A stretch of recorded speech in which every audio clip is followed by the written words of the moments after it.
감사합니다. 오늘도 하나님의 백성들이 예수 그리스도 이름으로 주님의 날로 구별하여 이렇게 주의 전에 함께 나와서 하나님께 예배드리게 하심에 감사합니다. 이 시간 하나님께서 주장하셔서 말씀이 온전히 역사하도록 인도하여 주시옵소서. 부족한 자 지켜주시고 하나님의 뜻만이 온전히 전해지도록 도와주시옵소서. 하나님 앞에 겸손함으로 함께 드린 이 귀한 예배에 은혜로 충만케 해 주시옵소서. 예수님의 이름으로 기도드립니다. 아멘.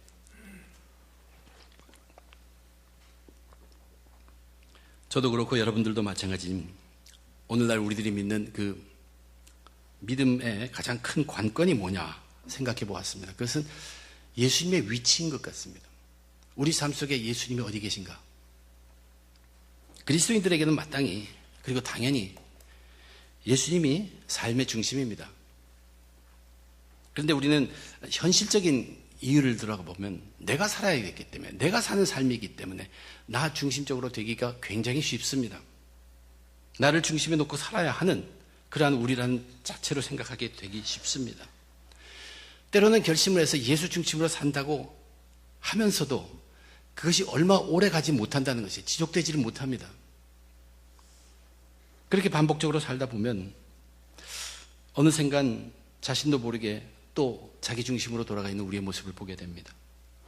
사실 이것이 우리가 깨우쳐지고 이것을 깨야 합니다. 이 패턴을 깰 수 있어야 합니다. 필요할 때 예수를 찾는, 필요한 시간에만 믿음에 의지하는 이 형태가 깨어져 버려야 합니다. 근데 저도 알고 여러분도 알다시피 그렇게 예수 중심으로 살기로 결단하고 그렇게 산다는 것이 얼마나 힘들다는 걸 우리가 다 알고 있습니다. 그래서 매번 결심했다고 넘어지고 또 실패하고, 그렇지만 거듭거듭 얘기하지만 우리 그리스도인들은 다시 시작할 수 있는 특권이 있어요. 그런데 다시 시작할 때 바르게 시작해야 합니다. 우리의 믿음은 성장해 갑니다.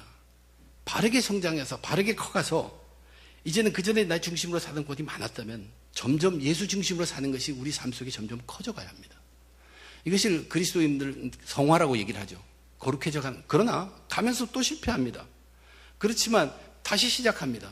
그리고 그 부분이 커지도록 노력하는 것이에요. 그런데 그 다시 시작할 때 그냥 우리 생각대로만 다시 시작하는 것이 아니라, 좋은 마음 갖고 다시 시작하는 것이 아니라 하나님께서 우리들에게 제시해 주는 그 방법대로 거기에 기준에서 시작해야 한다는 얘기예요. 그것이 예수님으로 인한 새로운 삶이라고 저는 표현해 보았습니다. 그러면서 우리는 하나님이 정하신 그날에 하루 조금씩 다가가는 것입니다. 이것이 후회 없는 삶이고, 그렇게 사는 삶이 저와 여러분들이 살아가야 할 예수로 인한 새로운 삶이라는 얘기입니다. 누가복음을 보면은 오늘 본문이 이 누가복음 5장 전체를 정리하는 내용입니다. 우선 첫 부분에서는 죄인을 소개했습니다. 베드로의 고백이에요. 예수님을 만나고 나니까 도저히 그분과 내가 같이 있을 수가 없어서 주여 떠나시옵소서, 나는 죄인이로소이다. 그 고백입니다. 그러한 죄인들에게 필요한 것이 죄사함이에요. 그래서 그 다음 이야기는 중풍병자를 고치는 예수님, 그를 고치기 전에 내가 죄사함을 받았느니라, 예수 그리스도께서 그 죄사함의 문제를 해결할 수 있는 권세가 있음을 분명히 그 이야기를 통해서 보여주셨습니다. 이렇게 죄인과 죄사함에 대해서 알려준 후에 이제 누가는 레위라는 한 세관이 예수님의 제자로 따르게 되었고, 레위가 예수님을 위해 베푼 잔치에서 하셨던 그 예수님의 말씀을 기록하고 있습니다. 우리의 새 출발, 이제 어디에서 어떻게 바르게 시작해야 하는가, 저는 이 메시지는 굉장히 중요하다고 생각합니다. 오늘이 우리에게는 이러한 기회가 됩니다. 정말로 오늘 2017년에 이제 후반기 첫 주이고, 또 장로님께서 기도하신 것처럼 오늘은 저희가 이곳에서 맞이하는 2년째 되는 첫 주일입니다. 또 저로서는 이제 10년째 되는 그 첫 주일 예배입니다. 어째서 중앙교회에서 사역 시작한 지. 이 시작을 정말로 바르게 시작해서 이제 점점 성화해가는 저와 여러분 되기를 바라는 마음 간절합니다. 오늘 본문은 이렇게 시작해요. 예수께서 나가사 레위라 하는 세관에 앉아있는 것을 보시고 나를 따르라 하시니 그가 모든 것을 버리고 일어나 따르니라. 이 레위라는 사람은 또 다른 이름은 마태입니다. 그가 바로 이 신약복음의 맨 앞에 있는 복음서 마태복음을 쓴 저자입니다. 근데 예수님께서 그를 부르고 그가 응답하는 그 기사가 굉장히 단순하게 아주 짧게 기록되어 있어요. 나를 따르라 하시니 그가 모든 것을 버리고 일어나 따르니라. 너무 간결합니다. 베드로가 모든 것을 버리고 예수님을 따르기까지에는 거기 엄청나게 많은 것이 있었어요. 기적까지도 그 바로 직전에 행해지고 드디어 베드로가 예수님을 알게 되고 예수님이 누군가를 알게 되고 그 크신 분 앞에 자기는 정말로 작아져서 자기가 죄를 지어서가 아니라 자기의 존재를 발견하게 되고 주여 떠나가시옵소서 저는 죄인이로소이다 고백했던 것입니다. 그런데 여기 세리인 레위는 나를 따르라는 예수님 말 한마디에 모든 것을 다 버리고 떠난 제자 베드로와 똑같이 된 그 제자가 되었다는 이야기입니다. 이 간결한 기록이 우리들에게 암시해 주는 것이 무엇입니까? 주님께서 이미 아신다는 뜻입니다. 주님께서 아신다는 얘기죠. 레위의 마음을 읽으셨다는 얘기예요. 예수님은 미리 아십니다. 나를 따르라는 한마디만 해도 그는 자기를 충분히 따를 만큼 다 버리고 따를 만큼 준비되어 있는 자라는 것을 주님은 아셨다는 것입니다. 세리인 레위에게 어떤 준비가 되어 있는 것을 주님께서 아셨습니까? 똑같습니다. 베드로가 한 고백과 똑같은 그 고백으로 그가 준비되어 있는 것을 주님은 아셨다는 얘기입니다. 주여 나를 떠나소서 나는 죄인이로소이다. 세리인 이 레위는 예수님에 대한 소문도 들었죠. 누구일까? 자기는 죄를 지은 죄인이기도 하지만 그분에 대한 소문을 듣고 그분이 지나가는 것을 모습을 보는 순간에 저분 너무 크다. 저분은 보통의 사람과는 다르다. 느낀 것이에요. 거기에 비해서 자신을 보게 된 것이에요. 내가 죄를 지었기 때문에, 죄를 행했기 때문에, 남의 돈을 더 이상 받아서 부를 누렸기 때문에, 그래서 죄인이 아니라, 저 사람을 보니까, 저분 지나가는 거 보니까, 속에서 터져 오르는 것이 내가 죄인이라는 고백이라는 얘기입니다. 예수님에 대해서 알게 되면서, 자기는 미물이라는 것, 작은 존재, 정말로 낮은 존재라는 것을 알게 되고, 그 마음으로 가득 찼어. 예수님께서는 그 마음이면 충분하셨습니다. 이미 아시고 택하고 부르셨습니다. 말은 하지 않았어도 죄에 대한 고백이 그 속에 가득 차 있던 레위였습니다. 그것이 예수님께서 따르라는 그 말씀 한마디에 충분히 일어서게 하고 충분히 모든 것을 버리게 하고 충분히 따르게 하였다는 얘기입니다. 또한 레위의 마음은 거기서 그치지 않습니다. 자기가 갖고 있는 거 모든 거 다 바쳐서라도 큰 잔치를 베풀고 싶어서 그렇게 했어요. 그뿐만 아니라 정말로 말로 형용할 수 없이 이렇게 큰 분을 나만이 아니라 내 친구들도 봐야 한다는 얘기예요. 잔치에 그들을 다 불러 모은 것입니다. 그러다 보니까 그 잔치에는 예수님도 계셨지만 죄인이라고 하는 세리 친구들이 가득하게 된 것이에요. 근데 지금 누가는 그 속에서 사람들의 마음을 이야기하고 있습니다. 이 세리 레위의 마음을 이야기한 것처럼 거기 바리새인과 서기관들이 있었어요. 바리새인과 서기관들은 어찌 스스로 거룩하다는 사람들이 이러한 불결한 자들과 함께 있을 수 있냐고 제자들을 비난한 것이에요. 제자들에게 비난했지만 예수님이 답하십니다. 예수님이 대답하여 이르시되 건강한 자에게는 의사가 쓸데없고 병든 자에게라 쓸데있나니 내가 죄인을 부르러 온 것이 아니요 내가 의인을 부르러 온 것이 아니요 죄인을 불러 회개시키러 왔노라. 이 말씀의 진정한 뜻이 무엇입니까? 아무도 의인은 없습니다. 우리는 로마서를 통해서 명확히 알고 있습니다. 베드로가 고백하게 된 것도 나는 죄인이 아닌 줄 알았는데 그분을 만나니까 내가 죄인인 걸 알겠더라. 그 보기에서 아무도 의인은 없습니다. 그러나 착각하는 의인들은 많다는 얘기예요. 굉장히 심각할 정도로 병에 병들어 있어요. 그 병이 뭐냐면 죄라는 병입니다. 죄의 병에 굉장히 심각하게 병들어 있어 곧 죽을 사람들인데 자신들은 그것을 모르기 때문에 의사를 찾지 않습니다. 그래서 그것으로 죽어갑니다. 베드로가 깨달았던 것이 무엇입니까? 자기가 죄를 지어서 어떤 행할, 그래서 죄인이라는 것보다는 나 자신 스스로가 예수님을 만나고 보니까 인간이란 나 자신이 그분 앞에서는 철저한 죄인이 된 걸 깨달았다는 얘기입니다. 이 죄인이라는 스스로의 깨달음, 자각심. 바리새인과 서기관들은 그들보다 좀 낫다는 얘기예요. 저들보다는 내가 율법을 좀 지키고 비교를 합니다. 계속. 그렇지만 그들의 마음속에 질시가 가득했고 비난이 가득했고 더러운 것이 가득했고 교만으로 가득 차 있습니다. 근데 남들이 보지 못하죠. 그리고 그들보다 비교해보면 내가 조금 더 선한 것 같이 보이죠. 그 착각에 의해서 자기들은 의인이라고 착각하고 있었다는 얘기예요. 죄에 대한, 다른 말로 하면 죄에 대한 자각심이 시커먼 죄가 그 안에 드글드글하면서 곧 죽어갈 그런 병자이면서도 그 죄에 대한 자각심이 전혀 없었다는 것을 얘기합니다. 예수님이 이 땅에 모든 사람을 다 부르러 왔어요. 그 모든 사람은 다 죄인입니다.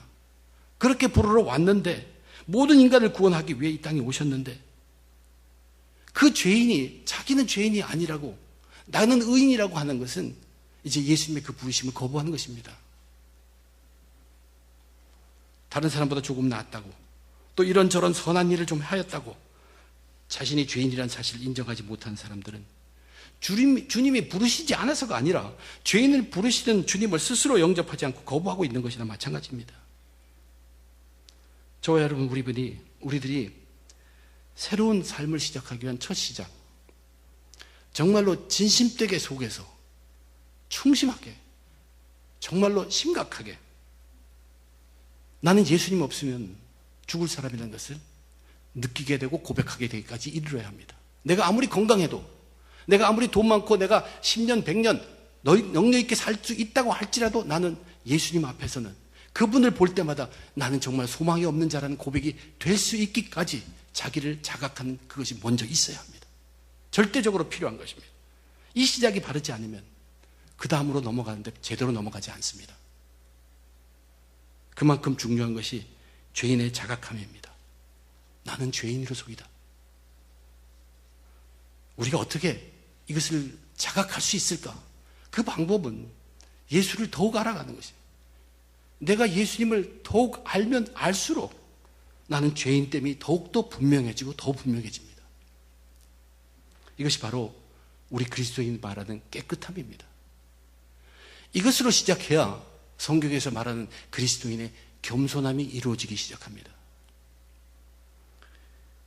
마음속에 죄인이라는 깨달음은 없으면서 죄인인 척하는 것은 겸손 아닙니다. 그것은 교만입니다. 그래서 우리는 예수님을 알 수 있도록 우리에게 주어진 것들, 말씀과 성령에 끝없이 의지해가지고 예수님을 계속 알아가야 합니다.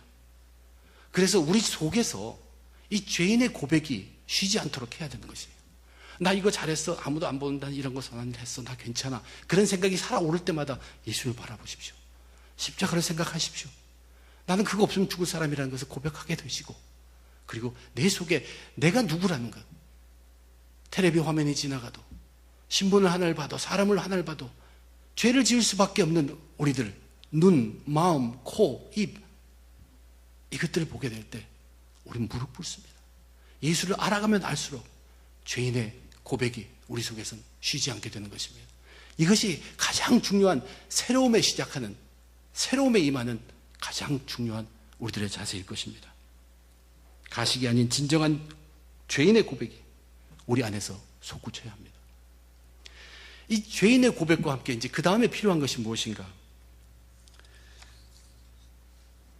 우리 안에 예수 그리스도를 통한 진정한 죄인의 자각이 일어나면 하늘에서는 하나님이 우리가 알지 못하는 것을 하십니다. 진정한 고백이 일어나면 하나님께서 우리에게 죄를 지어주십니다. 우리는 그것을 몰라요. 근데 이 죄사함을 지어준다는 것이, 이 죄를 지어준다는 것이 얼마나 굉장한 일인지 몰라요. 이제 그렇게 죄사함을 받은 사람 속에 하나님이 그냥 두지 않아요. 우리에게 뭘 주십니다. 감격이라는 것을 줘요. 중풍병자가 죄사함을 받았죠. 죄사함을 받았다고 그것으로 끝나지 않죠. 그 평생을 공생한 중풍병에서 완전히 나을 수 있고 물건을 듣고 걸을 수 있을 정도로까지 고쳐주셨습니다. 그 속에 감격이 얼마나 크겠습니까? 그것은 죄사함의 결과로 주었다기보다는 그에게 주신 하나님의 은혜예요. 그게 죄사함의 현상을 나타내는 것은 아닙니다. 그건 하나님께서 부어주셔서 감격이 있게 한다는 얘기예요. 저는 이 기쁨, 지금 세리 레위는 예수님이 자기를 부르셨다는 것이 너무나 기쁩니다. 그래서 참을 수가 없었어요. 그래서 잔치를 베푼 것이에요. 이 기쁨은 단순한 즐거움, 그것을 넘어선 것이에요. 저는 이것을 열정이라고 표현합니다. 왜 열정이냐면 이것은 기쁨으로 주저앉게 하니까 그 기쁨 때문에 무엇을 하게 하기 때문입니다. 세리 레위는 가만히 앉아 있을 수가 없어요. 자기가 많은 건 돈이잖아요. 그 돈으로 왕창 써서 큰 파티를 불른 거예요. 그것을 하지 않고는 견딜 수 없었기 때문에 이 기쁨이 그에게는 열정이었습니다. 예수를 위한 잔치, 무엇을 하도록 기뻐 행하도록 한 것입니다. 그런데 왜 우리가 죄인을 고백하는데 이런 기쁨이 있을까?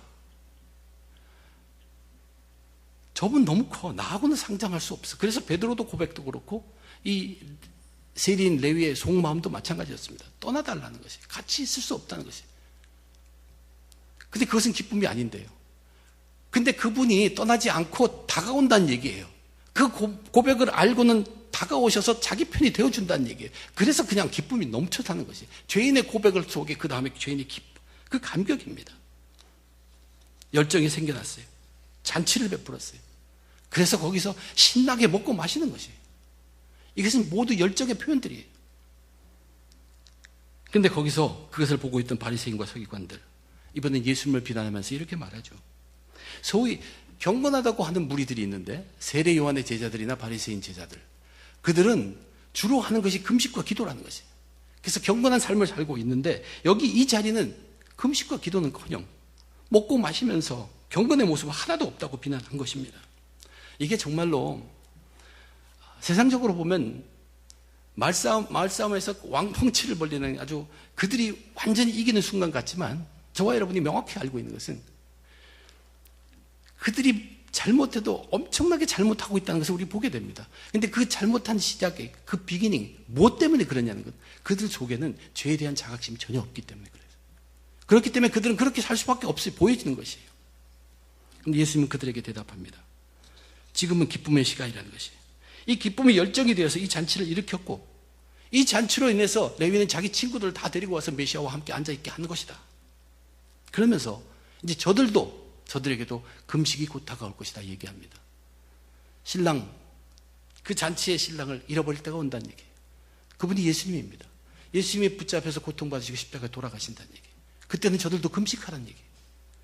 극심한 슬픔 속에서 그들은 금식하는데, 그들의 금식은 너희들이 말하는 사람들에게 보여주는 경건함을 나타내기 위한 금식과 기도가 아니라 그거와는 절대 다른 금식이다.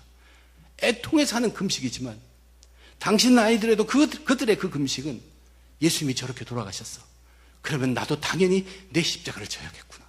그 결단을 이루게 하는 금식이 된다는 얘기. 엄청난 기쁨도 열정이 되어서 그들로 하여금 잔치를 베풀게 하였고, 극도적인 그 어려움, 아픔도 금식을 통해서 그것이 바로 그들을 이끄는, 새롭게 결단하게 하는, 새 그리스도인으로 살게 하는 그러한 드라이빙 포스, 열정이 된다는 얘기예요. 중요한 것은요, 예수님이 말씀한 이 비유에서 정말로 중요한 것은 그 열정이 무엇으로 인한 열정이냐는 얘기입니다. 자기의 열정이 아닙니다. 내가 하고 싶어서 하는 것이 아니라는 것이에요. 예수님이 비유로 들은 이 열정 속에서는 전부가, 세리마태도 예수 때문에 잔치를 베풀었다고 했어요. 예수 때문입니다. 예수님이 말씀하신 그 금식도 예수 때문입니다. 이 면에서 우리 많은 그리스도인들이 잘못하고 넘어지고 있습니다. 열정은 반드시 예수로 인한 열정이라는 얘기입니다. 예수님 때문에 베풀어진 잔치, 예수님 때문에 하게 될 금식이라고 말씀하신 것입니다. 우리 그리스도인들에게는 이 열정이 있어야 합니다. 죄 사함을 해주신 하나님께서 이 열정을 주십니다. 근데 이 열정을, 예수 열정을 우리의 열정과 혼돈해가지고 우리의 열정으로 덮어버려서는 결코 안 된다는 얘기예요. 그것이 굉장히 중요한 문제입니다. 많은 사람들이 이 점에서 잘못하고 있는데, 대부분 행위를 하는 것을 보면 자기에게서 솟아난 자기의 열정으로 일을 감당하게 됩니다. 그런데 그것이 아니에요. 그렇게 시작하면 다시 실패합니다. 우리를 움직이게 하는 그 열정은 오직 예수로 인한 열정이 한다는 것을 예수님이 분명히 강조하고 있습니다.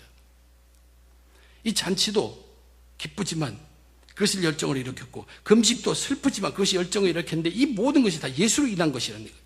우리의 삶 속에서 우리가 기쁠 수도 있고 슬플 수도 있어요.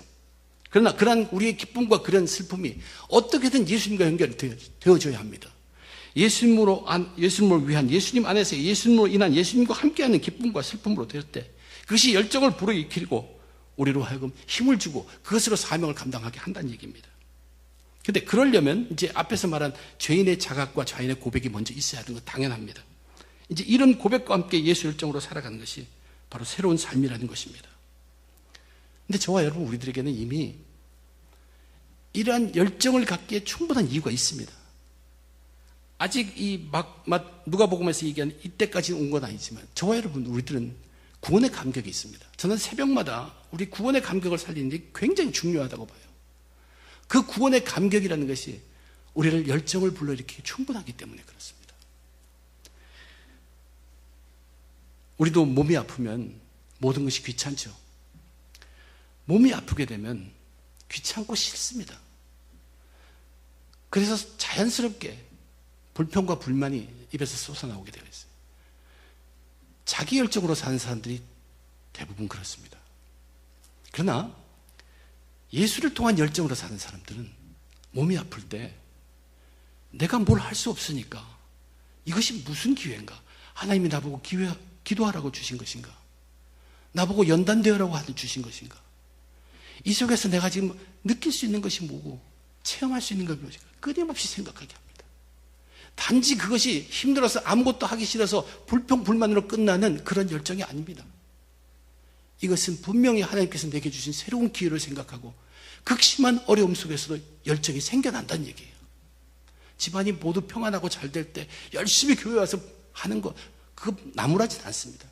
그 열정이 어디서 왔는가 다시 새겨봐야 합니다. 집안이 잘 될 때 정말로 예수님이 더 좋은 것이에요.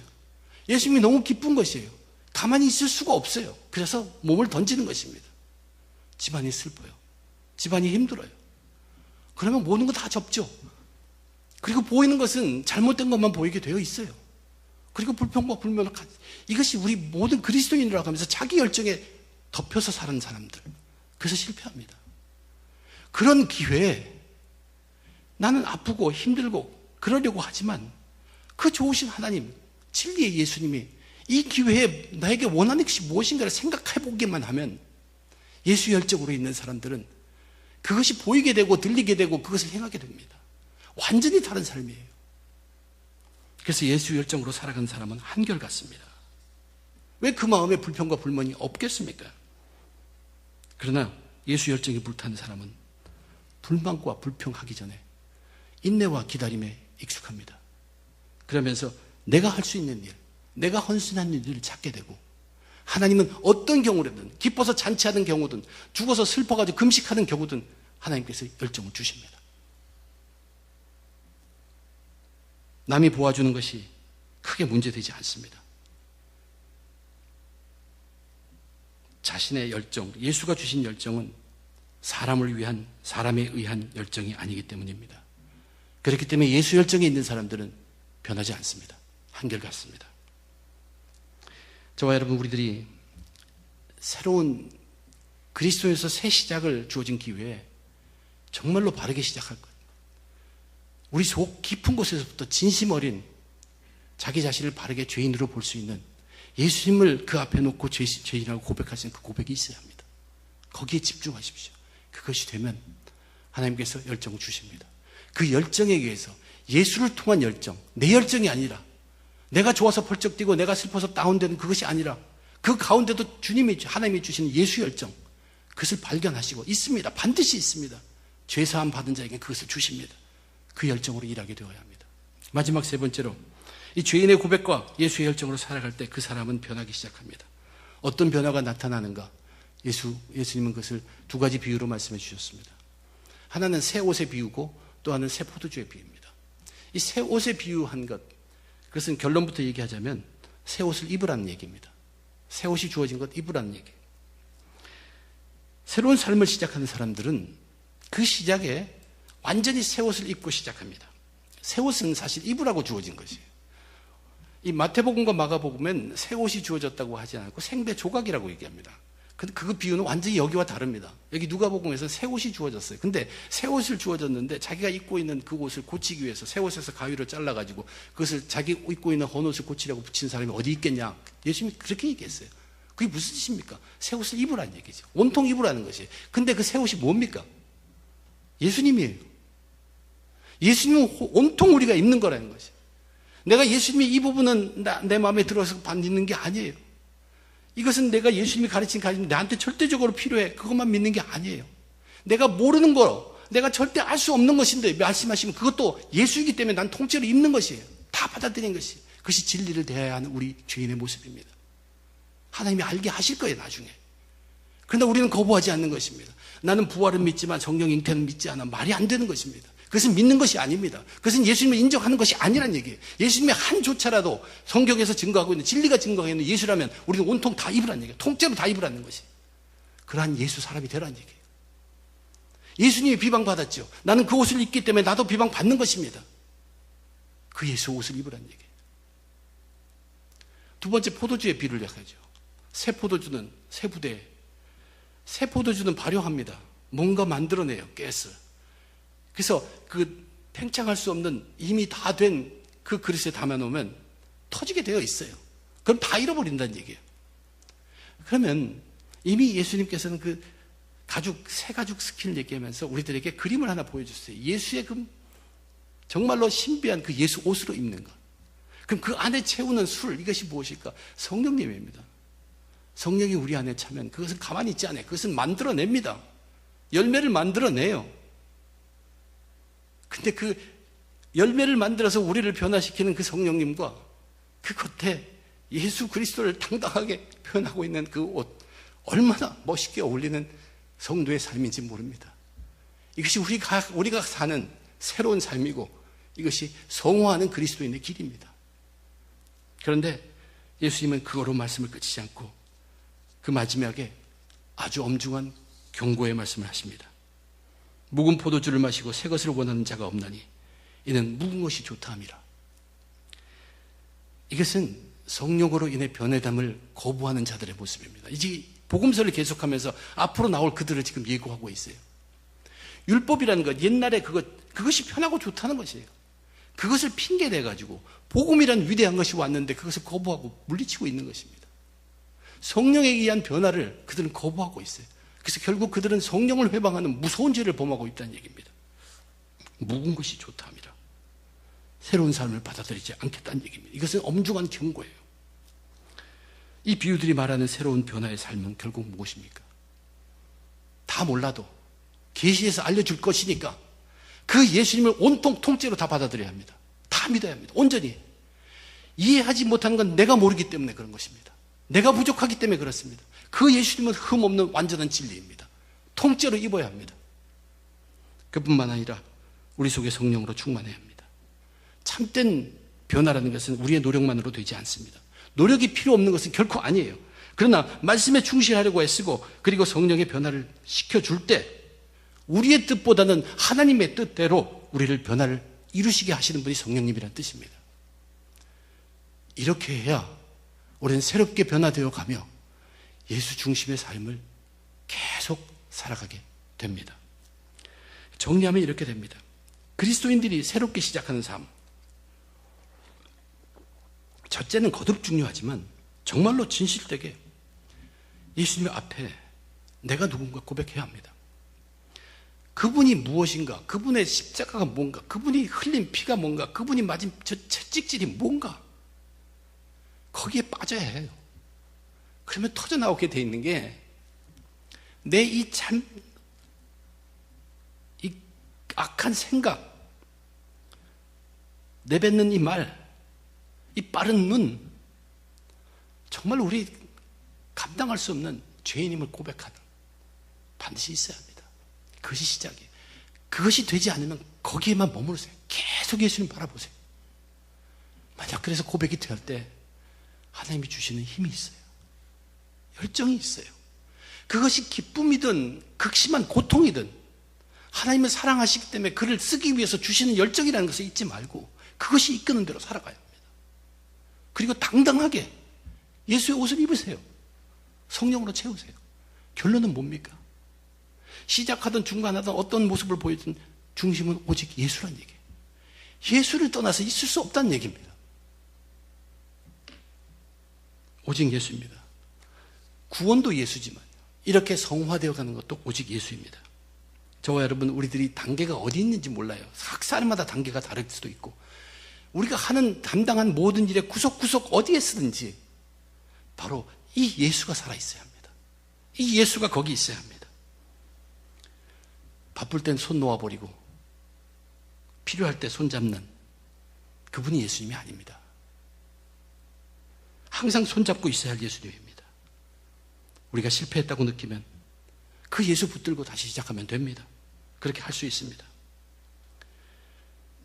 개인의 삶뿐만 아니라 특별히 가정이 그렇습니다. 가정은 굉장히 중요합니다. 가정에서 막 사느라고 삶이 다 깨집니다. 그런데 가정도 예수로 묶여 있어야 합니다.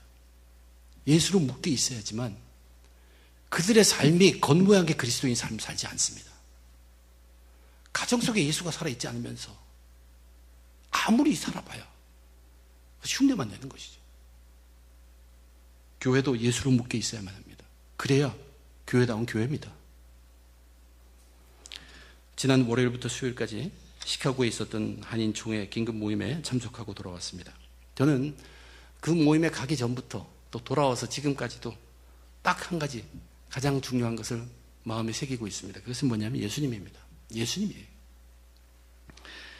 이번 모임은 민감한 내용인 그 동성애에 관한 이야기를 다루는 모임이기도 합니다. 이 동성애 문제를 놓고서 미 연합감리교회 교단이 결정해야 될 문제들이 있습니다. 그리고 아마 그 문제들은 2019년의 초반기 정도면 결정이 날 것 같습니다. 이제 그런 것을 앞에 두고 미 연합감리교회 안에 있는 한인교회들이 그렇다면 우리들이 앞으로 취할 수 있는 어떤 길이 있으면 함께 상의해보고 논의해보자는 모임이었습니다. 총회로 모인 것은 아니고 긴급 모임으로 모였기 때문에 어떤 결정상이나 결의문을 채택할 수는 없었습니다. 미 전역에 있는 한인 연합감리교회에 있는 한인교회의 개수는 267개라고 합니다. 267개 한인교회 중에서 교회를 대표하는 목사님들 59분, 59명이 모여서 2박 3일 동안 정말로 진지하게 논의했습니다. 이 59명이라는 긴급 모임으로 모인 숫자는 생각보다 컸고 그만큼 진지하고 중요한 사안이었던 것을 저희들에게 보여줍니다. 첫날은 동성애에 관한 교단에서 일어난 일들, 또 사회에서 보는 그 동성애 그 현황의 변화 추이들, 또 동성애라는 것에 대해서 우리는 공부했습니다. 그리고 목사님들 간단하게 의사를 표현할 수 있는 기회를 줬습니다. 이 동성애라는 심각한 문제에 대해서 목사님들이 얘기하기 시작하면 끝이 없습니다. 그래서 아주 함축시켰어요. 자기소개 정도로 끝냈습니다. 그리고 다음 날부터는 이제 이 동성애 문제가 계기입니다. 이것을 계기로 해서 미 연합감리교회 그 법이 있죠. 장정. 그 장정에 허락하는 대로 한인교회들만 따로 선교연회라는 명목으로 독립연회를 구성하면 어떨까 하는 논의가 진행되었습니다. 참여하신 목사님들 보면 거의 대부분이 이 동성애에 대해서는 굉장히 부정적이에요. 그리고 보수적인 그러한 신앙을 갖고 있는 분들이 많이 모였습니다. 그러면서도 이 독립적 연회를 뉴욕 연회처럼 한인 코커스 연회를 구성하려는 것에 뜻을 모으기가 쉽지 않았습니다. 저희 교회는 17년간을 미국 교회와 공동 목회를 한 교회입니다. 근데 그 17년 중에 제가 알기에 12년, 13년 정도는 그 미국 교회가, 공동 목회를 한 그 미국 교회가 아주 강하게 동성애를 옹호하는 가운데 우리는 직접 같이 공동 목회를 한 경험이 있습니다. 그 중에 저는 8년을 거기서 그들과 공동 목회하면서 체험했습니다. 그때 제가 분명히 관찰한 것은 뭐냐면 교회가 교회로서 힘을 잃어가는 이유는 동성애가 문제가 아닙니다. 그 문제에 집중하느라고 예수님을 소홀히 했다는 게, 예수님을 소홀하기 시작하면서 교회의 모습에서 벗어나는 것을 저는 분명히 옆에서 체험했습니다. 그것을 보았기 때문에 우리 웨체스 중앙교회는 더 매달릴 수 있었어요. 더 매달릴 수 있었어요. 교회가 저렇게 약하게 되는구나. 그 이유는 본질을 놓기 때문이라는 것이에요. 제가 있는 8년 동안 사실 예수님, 말씀, 성령 매달리고 몸부림쳤습니다. 저는 사회적 이슈나 제도적 문제를 다루어가면서도 교회의 근본적인 해결책은 예수님과 말씀과 성령님께 달려있음을 체험했습니다. 그래서 제가 그 모임에서 제가 말할 기회가 있을 때마다 저는 이런 얘기를 했어요. 예수님 바르게 믿읍시다. 예수님 열심히 믿읍시다. 그리고 예수님 항상 믿고 그분을 바라보자는 얘기만 몇 마디 하고 돌아왔습니다. 사실 이 순간에 사탄이 노리고 있는 것이 있습니다. 그 많은 교회들이 다 모여서 거기에 집중하느라고 예수님을 등한시하기를 사탄은 지금 노리고 있다는 얘기입니다. 그러나 예수가 희미해지면 그리스도인이라고 할 수 없습니다. 예수가 희미해지면 교회가 아니에요. 예수가 희미해지면 교단도 아닙니다. 이것은 신학적인 얘기가 아니에요. 이것은 현실의 얘기입니다. 현실적인 문제예요. 우리 각 개인들, 각 가정들, 우리 웨체스터 조원교회, 오늘을 기회로서 우리는 다시 또 새롭게 시작하는 것입니다. 우리에게 주어진 특권이에요. 새롭게 시작하는데 그 출발은 이제 바르게 해야 합니다. 우리가 그냥 여기저기 아는 대로 막 시작해서 하면 돼. 그것이 아닙니다.